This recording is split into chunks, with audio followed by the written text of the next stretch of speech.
꿈에 대해 알아보기 위해 기원전 3000년경 메소포타미아의 왕들은 밀라판의 꿈을 기록하였고 1000년 후 이집트인들에 의해 100가지가 넘는 꿈과 해석에 대한 책이 나왔습니다. 그렇다면 꿈을 꾸는 이유는 과연 무엇일까요? 답은 아니지만 여러가지 이론이 있습니다. 첫째로 지크문트 프로이트는 꿈의 해석이란 책에서 우리는 바람을 이루기 위해 꿈을 꾼다고 주장했습니다. 우리가 아침에 빵집을 지나치면서 보았던 빵의 이미지들을 꿈으로 꾸었다면 이는 무의식적으로 빵을 먹고 싶었던 우리의 욕구를 충족시키기 위해 꿈을 꾸는 것이라고 합니다. 우리가 꿈에서 깨었을 때 기억하는 모든 것들이 원시적인 생각, 충동, 욕구 등을 상징적으로 나타낸다고 주장하였죠. 두 번째 이론으로는 우리는 기억하기 위해 꿈을 꾸는 것으로 꿈속 기억이 더 오래 간다는 것입니다. 2010년도에 이뤄진 실험에 의하면 잠을 자는 동안 미로에 대한 꿈을 꾼 사람들이 깬 상태로 미로를 생각한 사람에 비해 미로를 10배나 더 빨리 통과했다는 결과가 나왔습니다.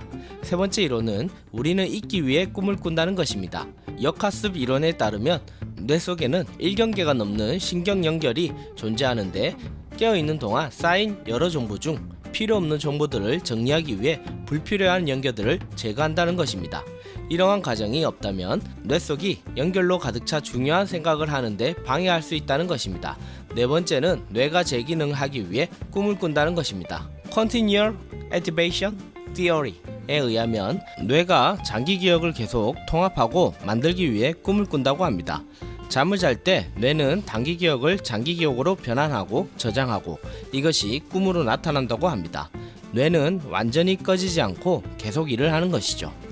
다섯 번째로 실생활에서 겪기 힘든 일들을 미리 겪어 실제 상황에 대비하기 위해 꿈을 꾼다는 이론입니다. 숲속에서 곰을 만난 적 있나요?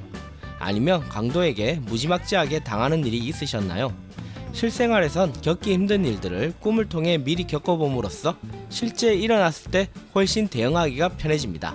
같은 이치로 꿈속 연애 또한 실제 연애에 도움을 주지 않을까요? 여섯 번째는 회복하기 위해 우리가 꿈을 꾼다는 것입니다. 우리가 꿈을 꿀 때에는 스트레스를 발생시키는 신경 전달 물질이 둔해집니다. 그래서 어떤 일에 트라우마를 겪는 사람들은 이를 꿈속에서 재현하고 반복함으로써 트라우마에 대한 스트레스를 점차 줄여나간다고 연구원들은 주장합니다. 이를 뒷받침하는 것으로 정서장애와 외상 후 스트레스 장애를 가진 사람들이 꿈을 적게 꾼다는 것입니다. 마지막으로 우리는 문제 해결을 위해 꿈을 꾼다는 이론입니다.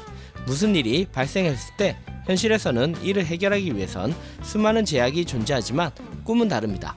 꿈속에서는 현실과 논리의 제약을 받지 않고 훨씬 다양한 해결책을 만들 수 있습니다. 유명한 예로 화학자 아우구스트 케쿨은 벤젠 분자 구조의 발견을 자신의 꼬리를 물고 있는 뱀 꿈을 통해 발견했다고 합니다. 현재도 꿈을 꾸는 이유에 대한 연구가 계속 진행 중이라고 하니 언젠가는 이론이 아닌 답이 나오지 않을까요? 이유가 궁금하시 채널 이유식이었습니다. 구독과 좋아요는 제작자에게 큰 힘이 돼요. 안녕.